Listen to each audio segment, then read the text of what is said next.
Tree bullshit. I never got it until this year, but that's what they say. That's what they say. You get it within a couple of years, you get it, and then all of a sudden, you got it. Yeah, I don't know what the fuck they are, but it's not bad. I could hear it the other day. I heard it. Stuffiness? Yeah, I heard you. Yeah, I had it for like 4 days. I've had stuffiness. Yeah. But the thing is, like, when I work out, I feel great. The way I can really tell, like, the way I judge whether or not I should even work out is when I get in the sauna, in the cold plunge. If I feel tired and weak when I'm in there, then I know something's going on. It's not as simple as allergies. So I thought for 10 years I had the Austin allergy. For 10 years. It was so bad. I'd go out to dinner, even when we moved out to Fredericksburg. We come into Austin. I thought it was Austin. I'm serious. I was like, oh, Austin has given me this. We go out to dinner, start eating, and then my nose, my eyes, everything just, and I have to always excuse myself, always have to have tissues in my back pocket. Then I got my teeth done, which we talked about, I think, the last time I was here. And Maverick, my periodontist, he did one of these 360 MRIs. He says, man, you've got some low-level infection here. And that could be responsible for a whole bunch of stuff. Now, I'd had hearing aids for 5 years. So when he did the initial extraction, I think I took 1 or 2 shows off, and then I went back in the studio, put my headphones on, and I'm like, whoa, I thought I'd hit something, a volume knob or something. Came back. Your hearing came back. Because this was infected, and it was basically clogging up my sinuses, and that was affecting the hearing. Yeah. Having a mouth infection like that's very dangerous, isn't it?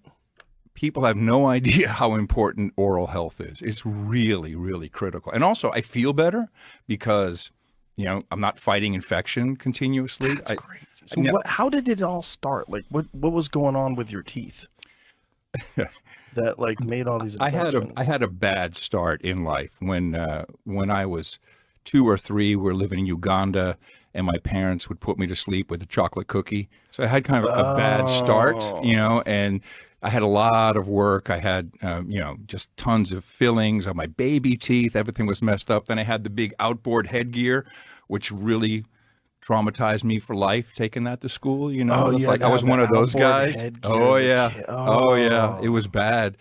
And about 10 years ago, maybe a little bit more, I went to the dentist here in Austin.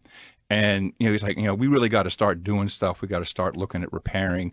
And then this dentist started hitting on me and texting me. And, I'm like, great. Guy or girl? Guy. Damn. like, no. So, and I knew that there was a Pandora's box. How wild is that? Like, what a risky move. It was so dumb. Like, you're a married straight guy. It's like, yeah, I think I can get him though. He can be on our team. That is such a man move. That's such a thing that men would do. It's so stupid. He's like, I'm here with some buddies of mine, sending a picture. I'm like, no. So they're all shirtless and wearing cowboy hats. Yeah, I'm not going back. I'm good. And then Tina and I, we got together. We moved out to Fredericksburg, and she's real big on preventative anything. Her car has the oil, everything on time, everything's all set. And her teeth, of course, are impeccable. And she's that sounds like a good fit for you. Total. Dude, organized lady. I had a credit score of 350. Oh no! And I didn't have credit card. I was just cash. I didn't care. I had cash flow. Everything's good. I don't care. She straightened me out. Oh yeah. Oh, big time. We disorganized men very much need organized women. Yes. You just can't have one that turns into your mom. Oh no! That was my first wife, and that does was wrong. happen with some of them. Some of them, when you give them the reins and they start telling you what to do, all of a sudden, then it becomes very non-sexy. I will say, props to my first wife. She kept me. I was the height of my show business fame, MTV. She kept me out of trouble. I did not participate. She was a good mommy. She was a good mom. And she's a good mom to our daughter, so yeah. For sure. Well, you change, they change, you need a different kind of a mom. Things change. Things change. So then, I went through it. Yeah, it was like, and that's also when I stopped smoking, because Maverick called me up. He said, hey, man, I'm going to be operating on you in a week. Could you do me a favor and stop putting fire in your mouth? And I've been smoking weed and tobacco since I was 15. And I quit.